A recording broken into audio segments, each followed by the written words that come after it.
Welcome into 49ers Access. My name is Sterling Bennett, and today was day number 2 of San Francisco 49ers training camp, and it was the first day the Niners took the field in 2024. We got to see Brock Purdy, Deebo Samuel, got to see some young stars shine, D. Winters, Malik Mustapha. We also got to hear that Trent Williams was not there today, held out due to contract, dare I say, issues, if that's the right word you want to use. And of course, we got to see Brandon Aiyuk holding in because of contract issues, if you want to call it that. I want to kindly ask you to like, share, and subscribe to the show because we are going to be chronicling every single day of San Francisco 49ers training camp. We talked about day 1 last night, yesterday, and we're talking about and reacting to day number 2 of Niners camp right now. But first, we have to do some housekeeping, and that is simply that the semantics of what happened at practice. When you saw Deebo Samuel for the first time, when you saw Javon Hargrave for the first time, it is clear both of those two players are fighting for the best shape of their lives title on day number 2 of training camp. Deebo Samuel has been kind of posting on social media about his workouts. You can see he's lost probably 10 pounds, maybe a little less than that, but you can see he's redistributed the body weight that he had last year. He slimmed down somewhat wearing number 1. Now he had to make the number 1 look better because it didn't look great during OTAs and didn't look great during minicamp, but he looks healthier, he looks stronger, he looks like he's poised for another all-pro-like season. Then you get to Javon Hargrave, who himself admitted to last year he wasn't in the best shape that he could have been. You saw pictures today, you saw video of him today. He looks like a brand new man.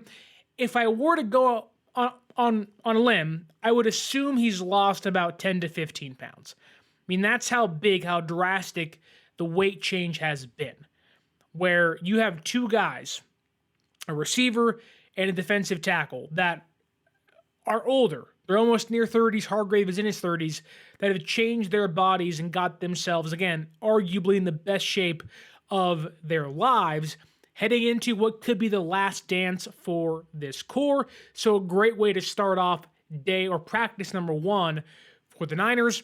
While there wasn't much news about this next player, Christian McCaffrey was on hand for practice today. Didn't take part in team drills, but was present at camp, was there doing solo drills, warming up, stretching, and doing things with the team. So while there wasn't much talk of Christian McCaffrey, it is because the Niners are going to take things slow with him. If you remember what Kyle Shanahan said, I believe it was prior to them breaking for summer break, they discussed that the plan was to kind of limit the workload for Christian McCaffrey this year. Him not partaking in today's practice is part of that, trying to save Christian McCaffrey from himself, if you lean towards what Kyle Shanahan had to say before the summer break. Spencer Burford took all the reps with the first team at right guard. We are not sure if that's going to be a continuous thing going forward with the team. We know that Burford has the ire of many, Niner fans do not like Spencer Burford currently because of what happened against the Kansas City Chiefs, where he didn't pick up the blitz. But going into year 3 for Burford, the expectation is that you started a lot of games the last 2 years, meaningful games the last 2 years. The hope is that in year 3, you take that next step. But you would assume, since Jake Brendel's fully healthy, which wasn't expected, at least from me, and John Feliciano is still there, that are Feliciano and Burford going to share reps again like they did last year, which kind of worked, kind of didn't. You'd want to have one cemented starter in there, but again, it's day 1, time will tell. But as of, again, 1 practice, Spencer Burford got the majority, if not all of the first team reps at right guard. That brings us to the left side of the offensive line, and that is Jalen Moore filled in at left tackle with the first team because Trent Williams decided to no-show today, which was a surprise he didn't no-show, although I don't think the reasoning behind it surprised anybody. The expectation was that Trent was going to be there, but Kyle Shanahan himself said that the reason why Trent wasn't at camp was because it was a contract-related issue, but it didn't blindside them. They had been having discussions for a while, and so Trent not being there on day number 2 of camp didn't shock them, didn't surprise them. But I will say this, that Trent Williams and Brandon Aiyuk situations are very different. And it's funny, again, we talked last night and this morning about how Aiyuk and CeeDee Lamb's situations are very similar, right? 2 receivers, same draft class, 5th-year option, both want to get paid, but the way they're going about things, their leverage is very different, right? Well, that same thing can be true for Trent Williams and Brandon Aiyuk. Now, both are subject to fines. Brandon Aiyuk is subject to $40,000 fines every single day he does not show up. Now, again, he is there. He's at training camp. He was there today in street clothes, didn't practice, which was expected. But Trent Williams, he is subject to $50,000 fines every single day he does not report to Niner camp. But unlike Aiyuk's fines, which are able to be waived by rule of the contract agreement, the CBA, the Niners cannot forgive the fines given to Trent Williams. Now, the expectation would be that once he gets a new contract, the fines are going to be meaningless. They'll make up $50,000. And if you listen to what Kyle Shanahan had to say, that they knew this was coming, they've been trying to get things done for the last few weeks, if not months, that you would like to think this thing doesn't last too much longer. That Parag and Jed and John and Trent's agents are all working on these things. And again, going forward with the leverage conversation, Trent Williams holds all the leverage. We talk a lot about, how San Francisco goes about their contract negotiations with Aiyuk and then previously Debo and Warner and Kittle and others in that grouping, right? The outlier in that grouping is always Nick Bosa. Because Nick Bosa was a player San Francisco openly admitted to that's like, look, we cannot trade him. We can't afford to lose him. We are going to pay him. That same thing, that same standard goes for Trent Williams. The San Francisco 49ers are essentially facing having to repay their offensive Nick Bosa. Now, it's not going to be record-breaking money like Nick Bosa's was, but it's going to be a significant raise for a player like Trent Williams, who is currently the 12th highest paid left tackle based on his average guaranteed earnings per season. He ranks 5th in fully guarantees for left tackles. And if you go back to, whether it's PFF or ESPN, ain't no way anyone's ranking Trent Williams below the number 1 left tackle in football. Now, is he underpaid? The answer to me is no, because he's making multi-million dollars a year. But in regards to the market, he's an older player. He wants to make sure he gets that final contract. He's still playing at an elite level. Although there are some concerns about his ankle, which could implode at any single moment, San Francisco's already done good on Christian McCaffrey. The same thing goes for Trent Williams. You pay the players that have been at the top of the game for a long time, and just like San Francisco couldn't afford to not pay, couldn't afford to not give a raise to Christian McCaffrey, they cannot afford to not give a raise to Trent Williams. When you ask, you go back and you look at all the star left tackles in football, Trent Williams is one of a kind. Yes, there are greats in the NFL the last decade, 2 decades, Joe Thomas being one of them, Orlando Pace being another one, right? Trent Williams in Kyle Shanahan's offense is essentially another weapon. What they do with him, running behind him, getting McCaffrey out in space behind Trent Williams is almost a death sentence for a defense. And so they're going to pay him. There's no concern here, no worry. Kyle Shanahan isn't concerned. Even Fred Warner said, yeah, he's not here. It stinks, but this is business. The difference is of Aiyuk and Trent Williams is that Aiyuk's contract will probably get done. Trent's contract will get done. The Niners can win many double-digit games without Brandon Aiyuk. But go to the Niners' record with and without Trent Williams. They are 32-12 with him the past 3 years. They are 3-4 without him. So while yes, it's a headline-making move, and in fact, the move or the holdout's kind of a blessing in disguise for San Francisco. We talked a lot during the offseason about Brandon Aiyuk, and we talked a lot about McCaffrey and what other moves could San Francisco be making that could free up money. Many of them were re-signing or extending Lenore, Charvarius Ward, getting ahead of contracts like Talanoa Hufanga, areas in which they could lower cap hits this year, the next couple years, or in Charvarius Ward's case, get rid of dead years in that contract, void years in that contract. The similar thing applies to Trent Williams. You extend him now, you lower cap hits potentially almost $10 million this year and maybe even the next few years. If you get ahead of this and you extend Trent Williams, despite it's going to be on headlines for ESPN and Fox, and you're going to see it on NFL Live, and every single article out there in regards to San Francisco is going to be, it's chaos in Santa Clara. What's happening? Nothing. Nothing new is happening in Santa Clara. In fact, good things are happening with San Francisco and their contracts. If you're a Niner fan, you shouldn't balk at Williams wanting more money or wanting a new contract. You should actively be saying, yes, give him more money, not because he deserves it, although it's true. You actively want him to get paid because it frees up more money to pay people like Brandon Aiyuk, to retain Brock Purdy, to re-sign Lenore and Mooney Ward and Hufanga and Dre Greenlaw eventually. It opens up doors to continue this window that people think is closing when in fact, well, yes, players are getting older. If you re-sign Trent and lock him into 3 more years of playing, you're guaranteed, hopefully, fingers crossed, to have an all-pro future Hall of Fame left tackle playing for you. Yes, that's great, but you can also bring back more of the current roster to help you win games and hopefully win a Super Bowl.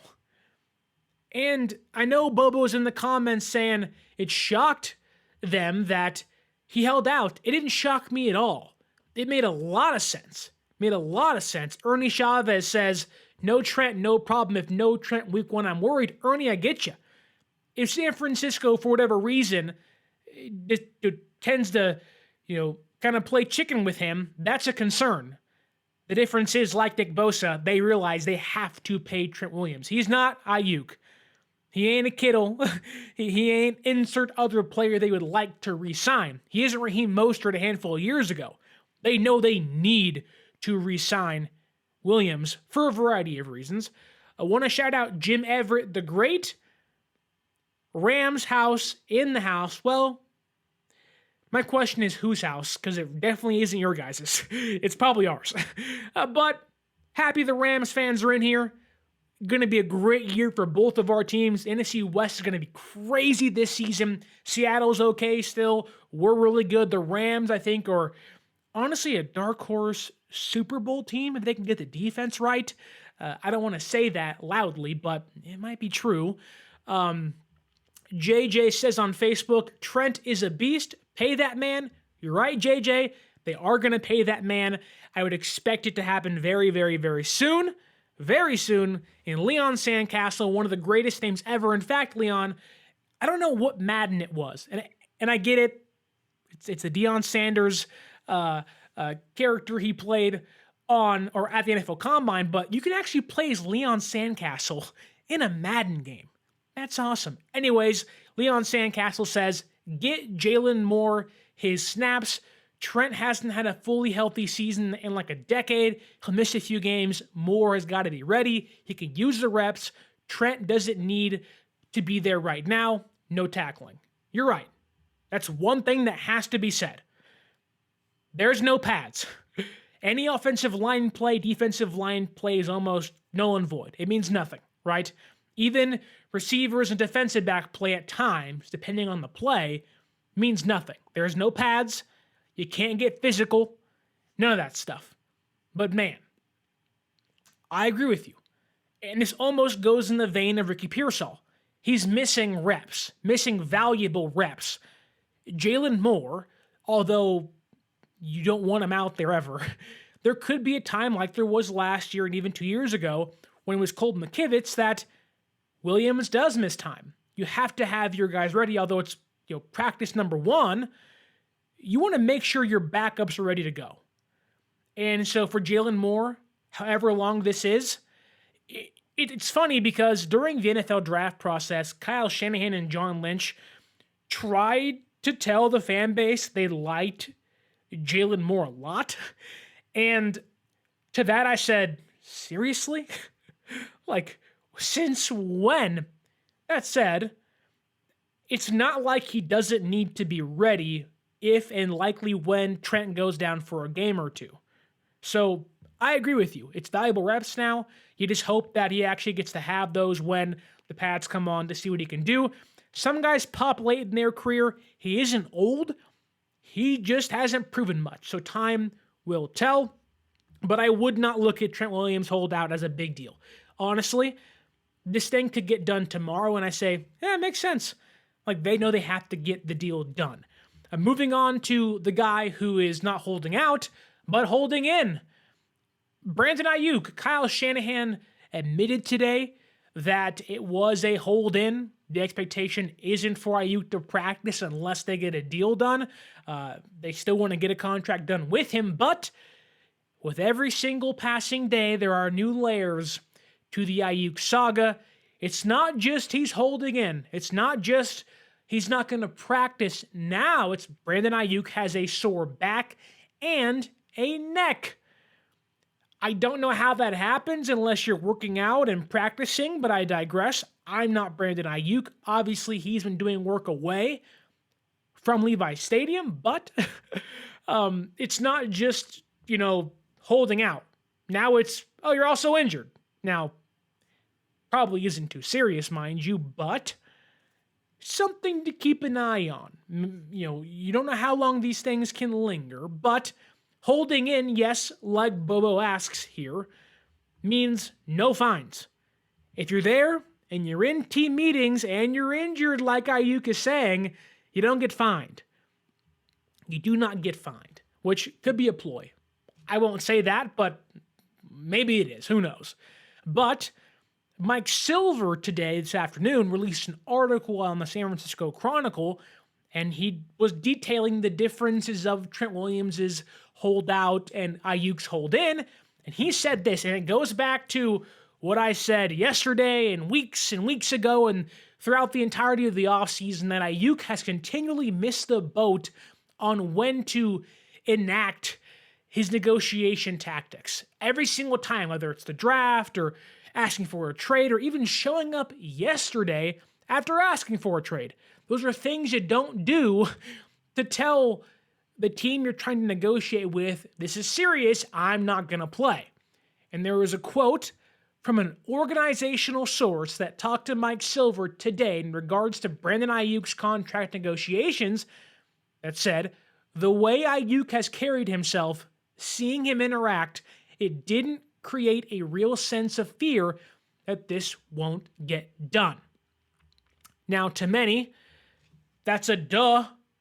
Of course this thing's going to get done. We all know it's going to get done.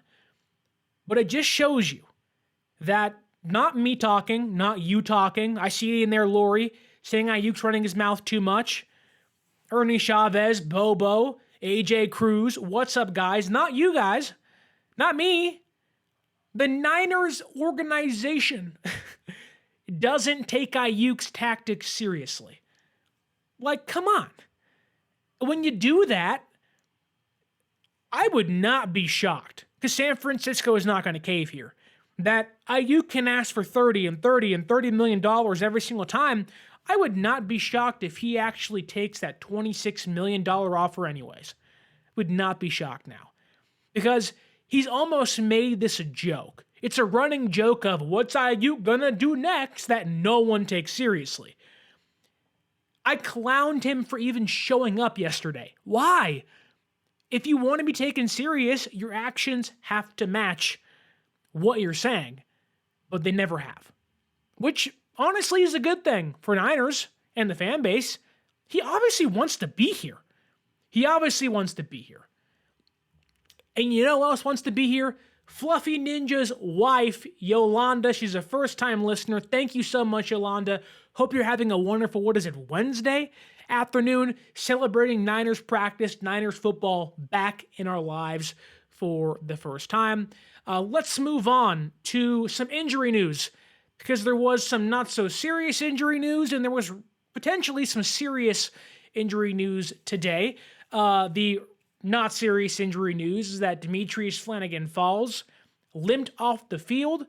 Not sure what happened. Not sure if it was a lower body injury, an ankle, a quad, a knee. No one knows, but there was no further reports of his injury after practice, so time will tell. Hoping it's not serious, but just a big unknown right now.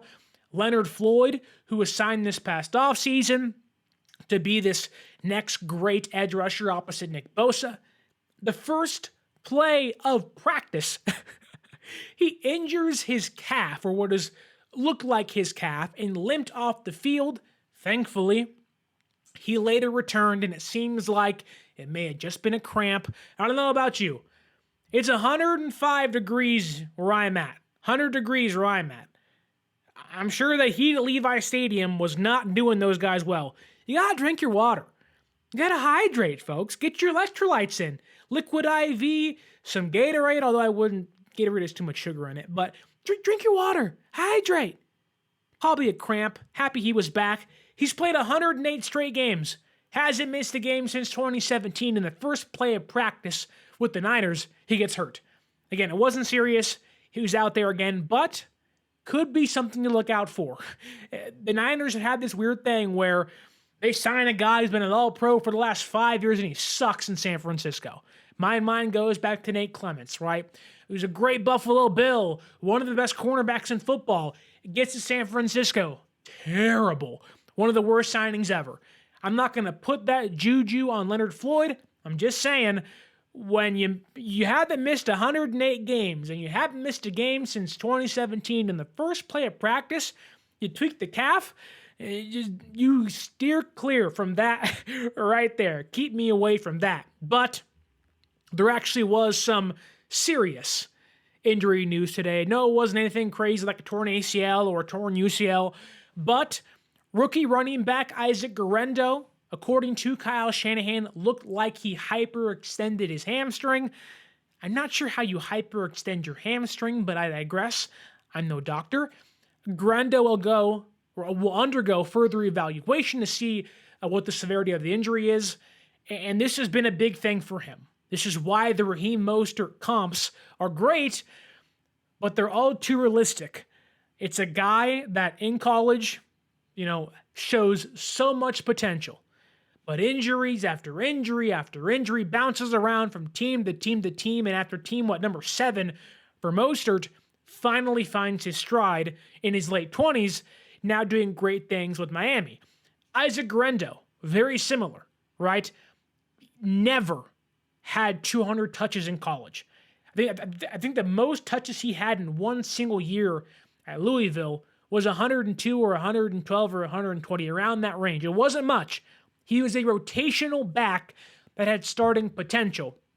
But every time he get going, an injury, another injury, another injury. In fact, injuries hindered Isaac Guerendo so much in college, that it made some teams completely take him off the board or had him as a 6th round pick of, we don't want to waste a 3rd or a 4th rounder on this kid because there are injury history there. And it's not just ankles, it's the hamstrings. If you see Guerendo in person, his hamstrings they're massive. They're massive injuries. Or excuse me, they're massive hamstrings. You can see why they get injured so often. He's a walking hamstring. He's massive in his lower body. But when you have gigantic muscles like that, they're gonna pull. They're gonna tear. When your body is essentially a walking hamstring, it's no surprise to me these injuries happen. But it also means that he's unproven. It also means that this is why I believe I cannot see San Francisco trading away Elijah Mitchell or Jordan Mason before the year. A lot of talk is, oh, trade Mitchell, you have Mason, you have Guerendo, you have Patrick Taylor Jr. now. And, well, maybe things happen that way and they play out that way. I have a hard time believing that Isaac Guerendo is going to usurp Elijah Mitchell and maybe even Jordan Mason, because he has to prove he can stay healthy first before even seeing the field, which still in that case, he's not even proven himself yet. So it's not uber serious. He could miss a couple days. He could miss 2 or 3 weeks, but it is something that you have to look for when a guy has history, right? Isaac Guerendo has the talent to stick in the NFL. The question is, does he have the durability to even get on the field? The high hopes are there. The ceiling is there. But will he actually be able to get out there? I hope he can. I think he could be this team's second best running back behind Christian McCaffrey, but you got to play. You got to play. And I hope the injury isn't serious. I want him to succeed because you can see so much potential being held back by his own body. And when you see that, it almost breaks your heart for a young player like him, because you can see, like, the testing is off the charts. You just got to play over 150 snaps a year, my guy. That's all you got to do, or 150 carries. You can help this team win. You can have a great career. Just got to stay healthy. I'm moving on to practice itself. A lot of good, some bad. It's the first day of practice. Things are sloppy. You and I both know you take a long extended break, whether it's summer and you're back in school and you're like, oh, I forgot 1 + 1 = 2. I'm dumb, haha. Or if you're on winter break or you go on vacation with your kids, you go to Hawaii, or you just kind of unwind, you check out. That first day back is rough. You're like, you're pulling out the eye boogers, you're rubbing your eyes, you're like, I forgot what real life was like. That's what it was today for San Francisco. A lot of penalties, really messy. It was guys kind of getting their feet back under him, but starting at the quarterback position, Brock Purdy, he's all brocked up. He's all hulked up. He's bulky now. He's muscles. He's got gigantic quads and hamstrings, and he's flexing. He looks bigger. He looks stronger. In fact, Brock Purdy talked about this in the post-practice press conference, that he actually had the time, because he wasn't rehabbing the UCL, to work on his body, get himself in shape, and kind of figure things out to make himself the most durable and strongest version of himself we've seen so far. During practice, there wasn't a lot from him. Purdy did miss a couple of deep shots downfield. To be fair, there were flags on both those plays, offsides on the defense. But like Brock Purdy always does, he's taking shots downfield, trying to make big plays, and doing what he does best, right? He's going to do the small stuff well. Small stuff great, but if you try to play lenient, you want to play man-to-man, he's going to take shots.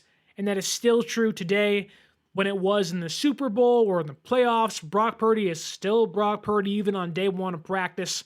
And he actually talked about, how he attacks practice in year number 3. Is he worried about being efficient or, hitting the home run ball? How does he attack practice in this offense? And he said, just kind of, summing up what he said here, that it's about being efficient, making the right decisions over and over and over again. Trying to be a superhero and make all these different kinds of throws, that's not how we are coached. That's not how we win games. And I think right there, you kind of get what Brock Purdy's doing. He wants to master the offense. He knows, we talked yesterday, or even this morning, that Shanahan, his scheme is very much based on trust from the quarterback, right? Where if you trust Kyle's scheme and his play calling, you're going to go really far. whether you're Jimmy G, Nick Mullins, Matt Ryan, Brian Hoyer, Matt Schaub, now Brock Purdy, if you trust Kyle and do the reads he says, the check downs, the number one read, and you go through your progressions, you're going to win a lot of games. And right there what Brock Purdy said is like, look, I want to master the offense. I want to do what my coach asks me to do over and over and over again, but despite being very efficient and doing the right things over and over again, while I'm not trying to be a superhero, I do have a little bit of a Superman cape on me. That there still is in him the want, the desire to take deep shots downfield. And that's not to say Shanahan doesn't draw those plays up. In fact, Shanahan has drawn more of those plays up recently for Purdy than previous quarterbacks in San Francisco. It's just to say that Purdy is so much more willing to trust and buy into the scheme as a whole, but still has that, I want to win, I want to go for it, I want to throw, bombs downfield left and right. He talked about having Jacob Cowing and Ricky Pearsall and their speed on the offense now, what that can do for him and the offense. Brock Purdy wants to take the top off. He does, and he will. But he also realizes if I master that scheme and that play calling, I'm not going to be asked to do all the Mahomes-like things. Can he do some of those things? Sure. I am someone who has said Brock Purdy has a little Brett Favre in him in regards to the gunslinger mentality, right? Not the whole text messaging thing to his, wife, all that stuff, and his mistress. Purdy's a nice Christian man out there in Iowa with the cornfields, but Brock Purdy has the gunslinger mentality of I want to go out there and just let's guns blazing, right?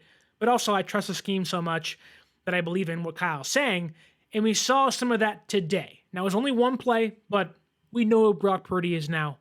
He was a near MVP winner.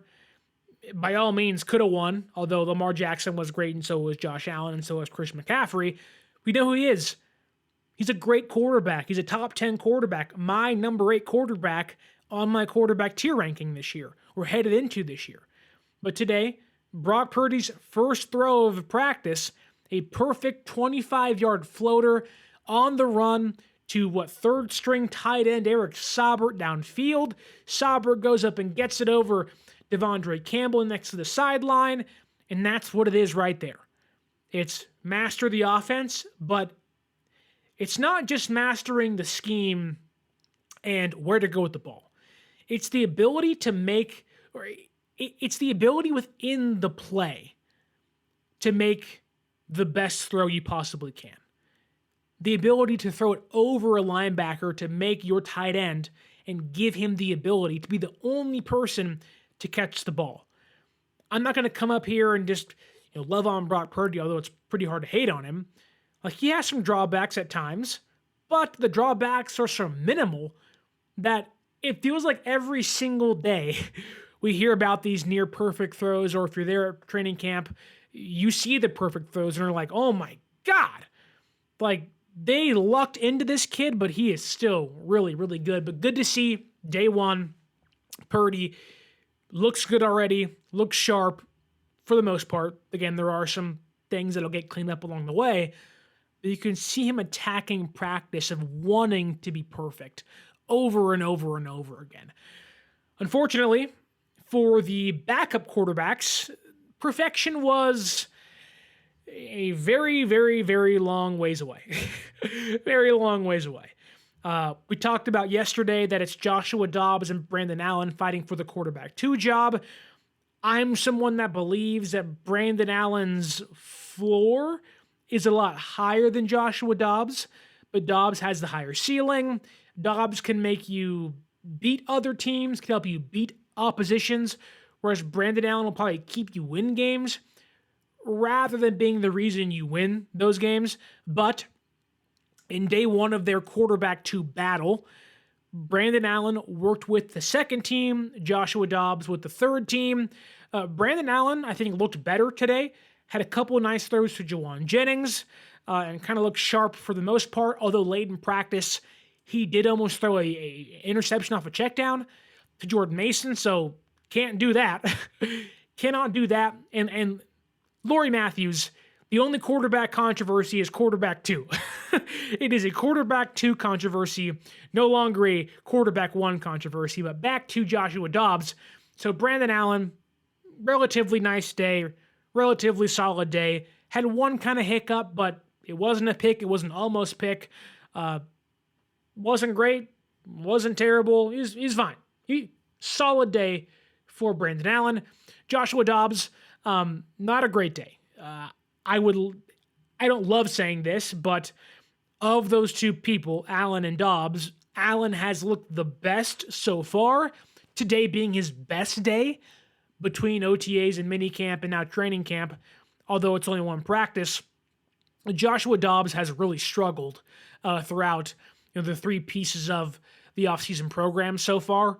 And even today, he had Danny Gray open downfield and underthrew him.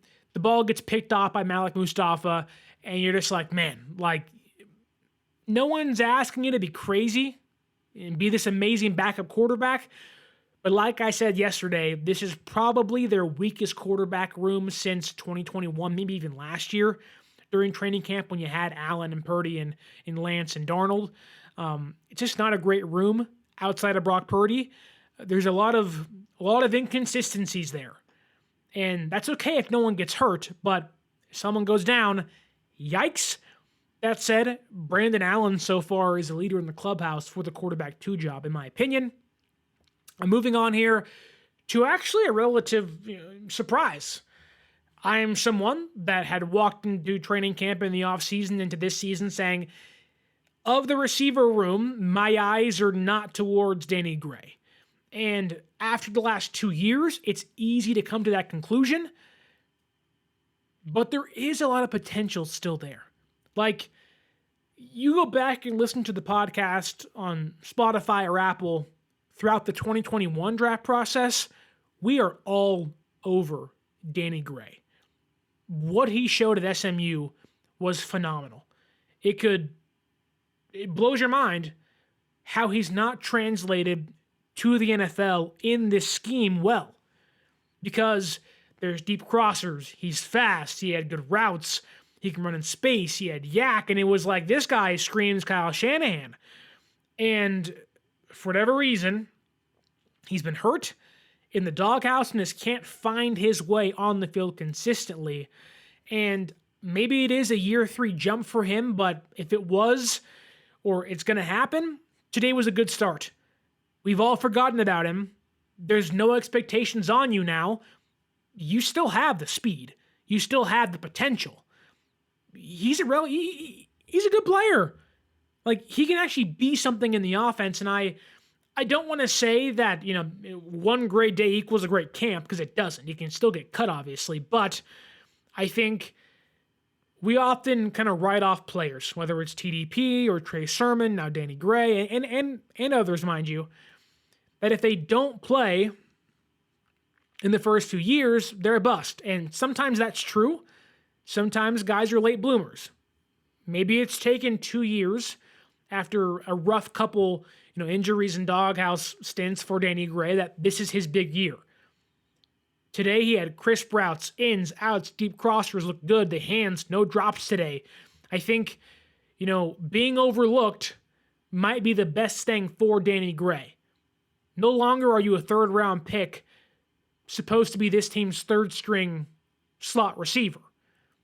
Now you're a potential bust that has to fight for a roster spot, and that could be the best thing for Danny Gray.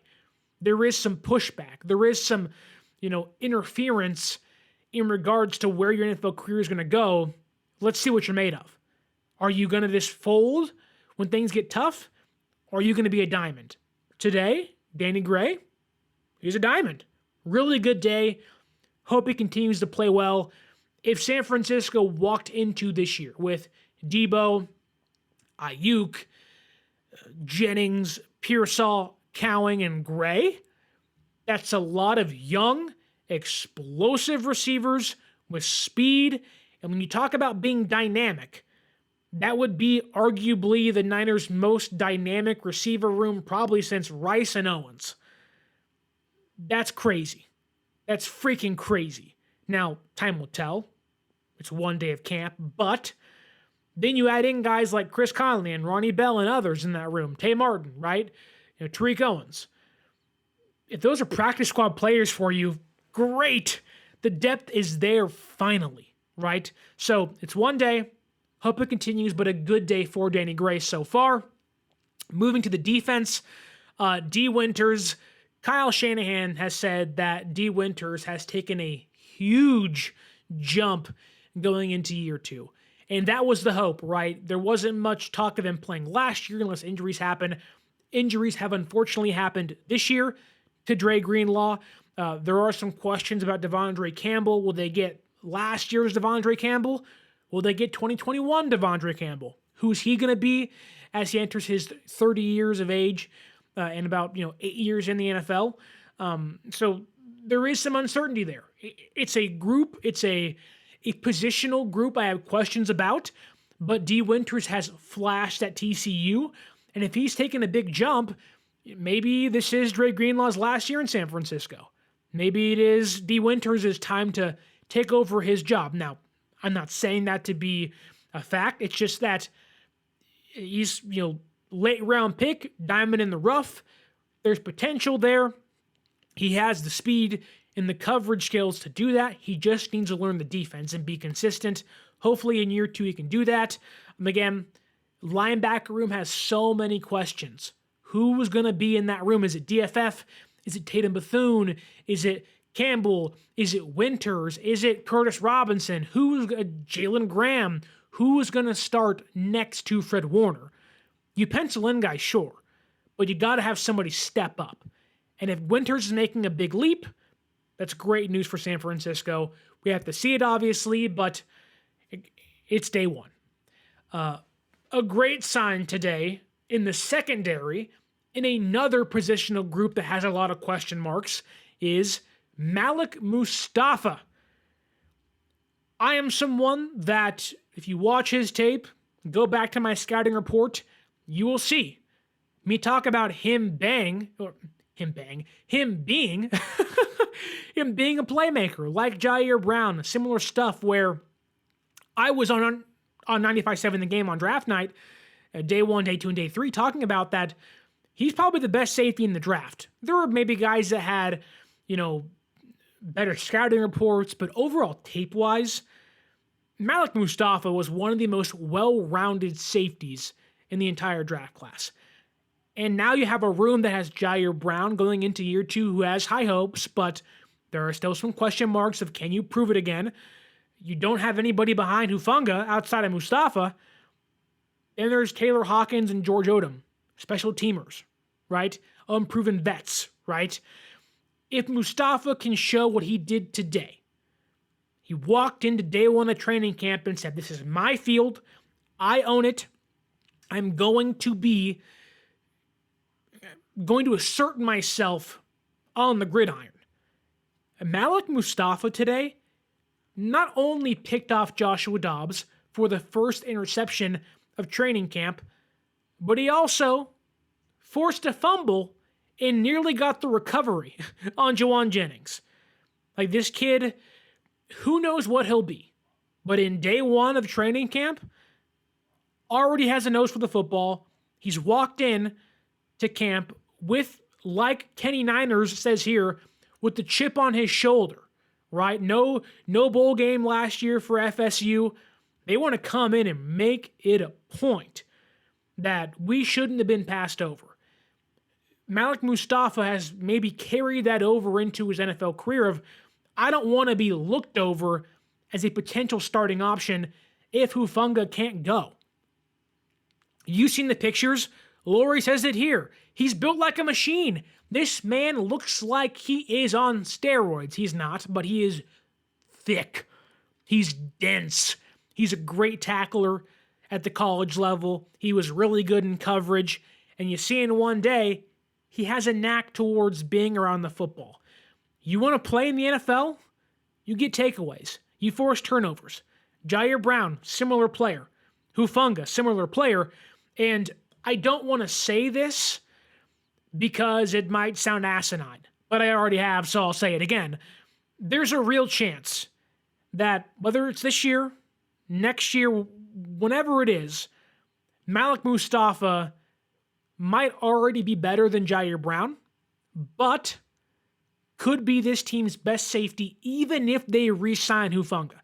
Like, that is my potential I have written next to his name is top 10 safety in football, elite level guy, perennial all-pro.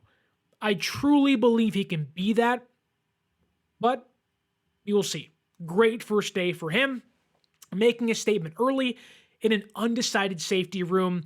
Sticking with the cornerbacks, Isaac Guerendo, a guy that was brought in, 1-year deal, underrated, surprisingly wasn't signed. We talked when he first got picked about being a great zone coverage, being good in man coverage, being one of the better, somehow unsigned cornerbacks in free agency still when he was signed by San Francisco.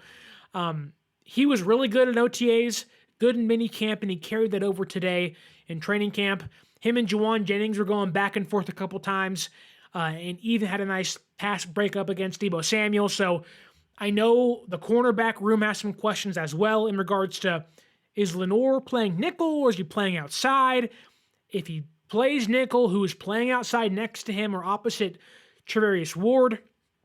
I think the penciled-in name is Isaac Guerendo, and through, again, those 3 offseason programs so far, he has looked the best. He's outshining Rock Ya-Sin and Ambry Thomas and Renardo Green and everybody else. It feels like a 1-year vet like Guerendo wants to come in, prove himself. He's still under 30. Like, he wants to get paid.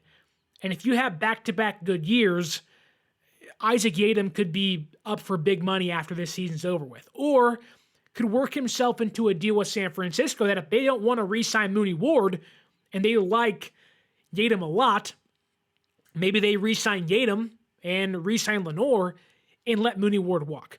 That's a conversation for a different day, but through OTAs, through minicamp and now training camp, Isaac Guerendo looks like the strongest candidate to start alongside Mooney Ward and Diamador Lenoir in the cornerback room, which brings us to an unfortunate piece of news.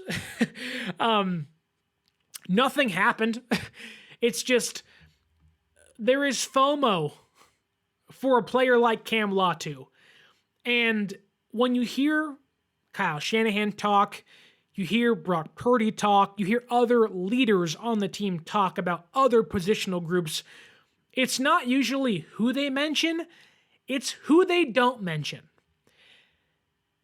Brock Purdy today was asked about tight ends, mainly Eric Saubert. But in his answer, he mentioned players like George Kittle and Braden Willis and Logan Thomas and Eric Saubert. He didn't mention Cam Latu. Not once. Didn't even cross his mind or his lips. And you go back to, I think it was OTAs, Kyle Shanahan took a dig towards Cam Latu saying, we can't grade players that don't practice. Now, Latu was hurt, but that was kind of the dig of like, look, if you can't practice, you can't play. We can't speak on your name. We don't know what you're doing. And today, when Brock Purdy didn't mention Cam Latu's name in a now crowded group of tight ends that features All-Pro George Kittle, veteran likely backup Logan Thomas, Eric Saubert, the blocking tight end, who Brock Purdy threw a great pass to today. Then you have Braden Willis, who played all last year, or for the most part, and was a 7th-round pick and arguably has better potential and a higher floor.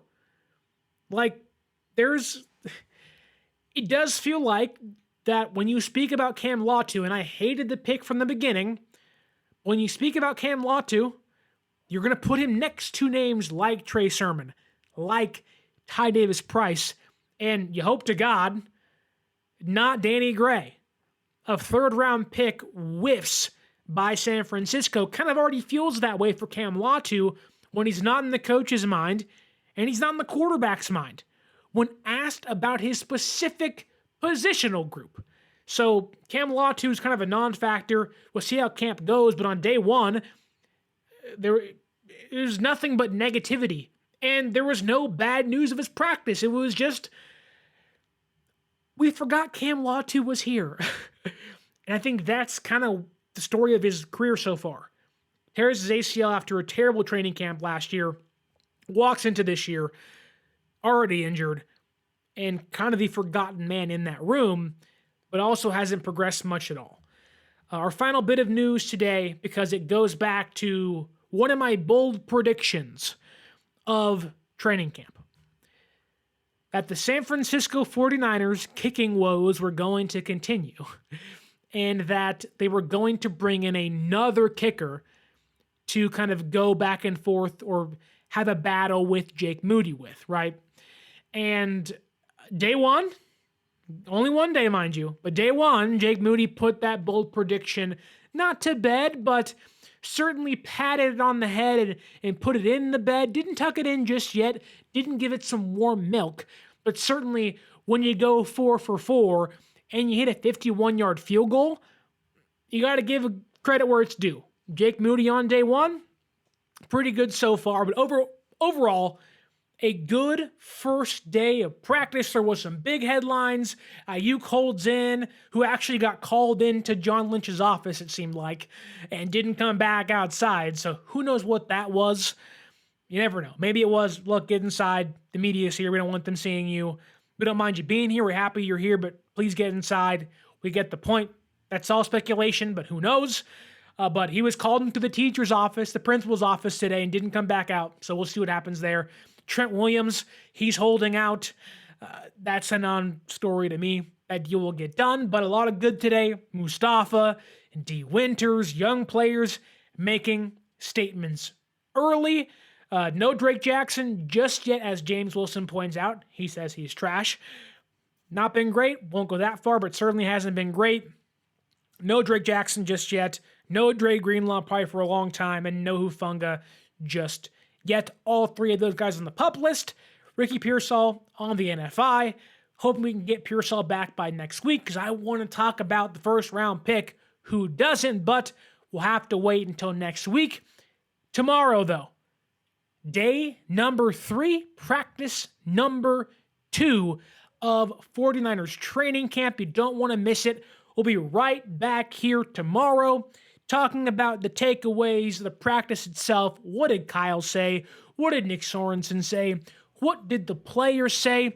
Don't forget to like, share, subscribe. If you're listening on the audio platforms, leave a review, give us 5 stars, say whatever you want. Just give us 5 stars.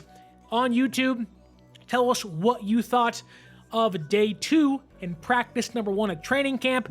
Leave a like, hit that bell notification, because the next time we go live, you want to know. The chat was lively. Thank you, James, Kenny, Bobo, Lori, Leon Sandcastle, Fluffy Ninja, his wife Yolanda, and many others. AJ, Ernie Chavez, JJ, thank you all so much. Jim Everett, the great Ramily was in here, talking some Niners as well. Thank you all so much for watching and listening. Don't forget to like, share, subscribe, leave that review, follow us on social media at 49ers_access is the Twitter, 49ers.access is the Instagram. If you want to see your Niners play this year, go to SeatGeek.com, find your tickets, and then type in the promo code 49ersaccess. Save yourself $20 off your first purchase, and I'll give you a tip. If it says you already have an account, make a new email. Get free money, get a discount, help the show out in the meantime.